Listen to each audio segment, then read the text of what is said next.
Parlons. Design. Parlons. Design. Parlons Design est sponsorisé par The Cacatoès Theory, le site des product designers. Salut, c'est Romain Parchena du podcast Parlons Design. Bienvenue dans un nouvel épisode dans lequel on va parler du concept de Minimum Lovable Product, qui vient un petit peu en opposition, ou en complémentarité en tout cas, à un concept que vous connaissez probablement un petit peu mieux, les MVP, Minimum Viable Product. Alors, c'est un concept que j'ai découvert maintenant il y a 2 ans, grâce au voyage que j'avais fait à Awards Amsterdam, donc aux conférences de design organisées par Awards. C'était une conférence de Peter Smart, qui est créateur à l'agence Fantasy. Et donc il avait fait toute une conférence sur ce concept-là en illustrant avec des projets qu'ils font dans l'agence Fantasy, où ils utilisent le concept de Minimum Lovable Product pour lancer un produit rapidement, mais un produit qui n'est pas uniquement le strict minimum comme pourrait l'être le MVP, on va en parler un petit peu après, mais qui passe à l'étape au-dessus, tout en étant rapide à construire, rapide à mettre en production. Alors, c'est une philosophie en fait, une philosophie qu'on peut appliquer dans la création de projets numériques en tant que tel, sur un projet précis, mais même qu'on peut appliquer plus globalement dans toutes les choses qu'on fait, dans le design et même des fois dans la vie personnelle, dans les projets qu'on se lance. C'est vraiment une philosophie au sens large. Alors, qu'est-ce que c'est que ce concept de Minimum Lovable Product ? Alors, je vous en ai parlé, c'est un peu une alternative au MVP. Le MVP, c'est quoi ? C'est l'idée de dire on va lancer une première version du produit avec le minimum de features, vraiment juste l'essentiel, juste le cœur du produit. On va pas aller chercher à faire des folies, des fantaisies en termes artistiques, on va pas chercher à mettre 15 000 fonctionnalités, on va mettre la fonctionnalité majeure avec le packaging visuel de base, et on va sortir ça en prod, et ensuite on va itérer à fond pour faire grandir le produit. Le minimum lovable product, c'est un petit peu pareil, c'est-à-dire on va créer le produit minimum qui remplit la fonction attendue. Donc on va pas intégrer toutes sortes de features secondaires auxquelles on pourrait penser pour compléter l'expérience utilisateur. On va se restreindre au minimum. Par contre, on va aussi y mettre la patte artistique nécessaire à ce que le produit soit possible à aimer. C'est-à-dire que les utilisateurs puissent en tomber amoureux, alors que ce soit en termes visuels, mais aussi en termes de fonctionnalité. On va essayer de pousser quand même un petit peu les petits atouts fonctionnels qui font que l'expérience est agréable, tout en restant focus sur ses main features. C'est-à-dire on va pas ajouter des fonctionnalités secondaires, mais plus rendre la feature principale parfaite et au point où les utilisateurs peuvent en tomber amoureux. C'est ça l'idée du minimum lovable product, et c'est ça la différence avec le MVP. MVP, ça va vraiment être se baser sur le sortir au plus vite pour tester l'idée, pour tester le projet, plus en termes marketing. Là, sur le minimum lovable product, on va aller une étape plus loin dans la conception, et on va penser vraiment en pas juste marketing, mais vraiment un produit que les gens peuvent aimer, et dès le jour où ça sort, ils puissent l'utiliser et kiffer à chaque fois qu'ils l'utilisent.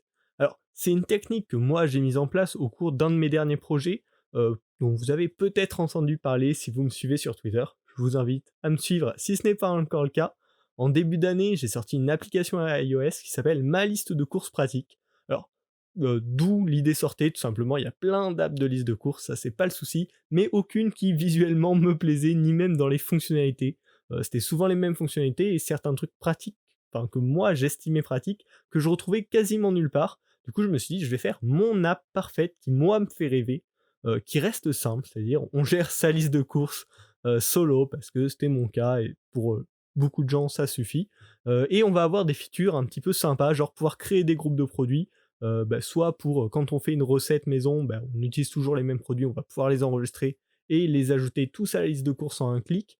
On va pouvoir faire des petites listes comme ça, et donc ça c'était mes features principales qui faisaient le produit est simple à utiliser et fait gagner du temps sur toutes les choses un petit peu récurrentes. Ça c'était en termes de fonctionnalité. Ensuite, il y avait aussi une patte artistique qui pour moi était importante, parce que c'était un des plus gros défauts que je trouvais aux applis de course actuelles, c'est qu'ils étaient un peu moches quand même, elles donnaient pas envie de les utiliser, et du coup je voulais rajouter cette touche, la rendre élégante, sympa, donc j'ai pas mal travaillé ça, travailler les animations, les transitions, on va en parler ensuite dans le process, afin que l'app soit la plus agréable et qu'on atteigne ce statut de minimum lovable product. Un produit que les gens, là, s'ils téléchargent la V1, ils puissent vraiment l'aimer, l'adopter et veulent justement que le produit évolue parce qu'ils adorent cette version de base. L'avantage de cette méthode, c'est que j'ai pu sortir cette application en environ 1 mois, ce qui est relativement peu, Parce que j'ai optimisé mes efforts sur les bons endroits, sur les bons points, c'est-à-dire l'expérience, les features principales et la patte esthétique, les animations, les transitions. Donc désormais, je vais vous donner un petit peu mes astuces, mon process pour travailler une application, concevoir un projet en utilisant cette méthode, en visant ce statut de minimum lovable product. Le premier point, qui est probablement le plus important, ça va être de bien travailler la navigation dans le projet, dans le service, dans l'application. C'est vraiment la pierre angulaire d'un produit, surtout qui utilise ce concept de minimum lovable product, pour une seule bonne raison, une excellente raison, c'est que ça va permettre ensuite une bonne extensibilité. Si la navigation est bien pensée dès le début pour pouvoir évoluer par la suite, tout en gérant extrêmement bien les features actuelles, ce sera beaucoup plus simple de l'étendre une fois que le minimum lovable product sera sorti et sera adopté par un certain nombre d'utilisateurs. En plus de cela, c'est un endroit sur lequel on va beaucoup pouvoir jouer pour le rendre justement à ce statut de minimum lovable. Donc on va commencer par définir le mode de navigation dans le produit, le tester et le mettre à l'épreuve. Voilà. Construire un bon mode de navigation. Ensuite, on va penser, on va réfléchir à l'application dans une manière la plus fluide possible. On va pas créer des écrans, mais on va vraiment essayer de créer un flow.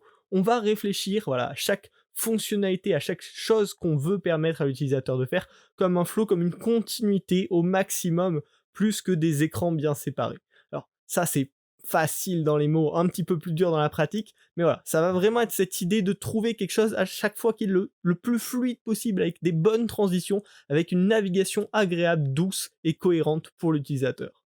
L'idée, ça va être par exemple s'il y a des temps d'attente, simplifier ça, accélérer ça, avec des petites astuces, montrer la météo si adaptée, ajouter des informations contextuelles. Enfin voilà, ça va vraiment être toute cette expérience de créer une navigation la plus fluide possible, et c'est ça qui va rendre un produit attirant. C'est ça qui va faire qu'on a l'impression que ce produit est au niveau supérieur. Et donc, pareil, dans la même veine, on parle beaucoup de navigation parce que c'est à cet endroit-là, qu'on va pouvoir utiliser la méthode 20-80 dont je vous avais parlé dans un précédent épisode. Intégrer des bonnes animations de transition entre vos différents écrans, justement, va permettre de créer cet état de flow et va permettre de passer l'application au niveau supérieur. C'est un endroit où on peut se faire plaisir sans gâcher l'expérience utilisateur, voire en même temps en mieux l'améliorer, et donc va vraiment falloir travailler sur la navigation pour penser le produit comme une expérience fluide et agréable. C'est ça qui fera vraiment passer au niveau supérieur. Le deuxième conseil que je peux vous donner pour créer votre minimum lovable product, c'est de prototyper le plus rapidement possible et de communiquer autour de ce prototype, de faire des tests, de choper des retours d'autres designers, enfin voilà, vraiment de travailler cette patte et de voir si le produit il suscite une émotion, s'il paraît hyper quali, et ça va vraiment être le but, voilà. Itérer très vite, bon, ça c'est ce qu'on sait faire en général, mais là ça va être encore plus important parce que le but c'est de déclencher cette petite flamme, cette petite émotion, même avec votre produit extrêmement simple. Grâce à ces étapes, grâce à ces travails sur ces points précis, vous allez pouvoir arriver à un minimum lovable product. Un produit qui remplit ses fonctions de base et qui en plus crée une étincelle chez vos utilisateurs. Ensuite, une fois que vous aurez cette base, vous pourrez bien sûr normalement la publier, la mettre à disposition des utilisateurs, et par-dessus ce minimum lovable product, vous allez pouvoir construire un écosystème, construire de nouvelles fonctionnalités, construire d'autres applications. Mais vous allez vraiment ainsi pouvoir poser la base extrêmement rapidement.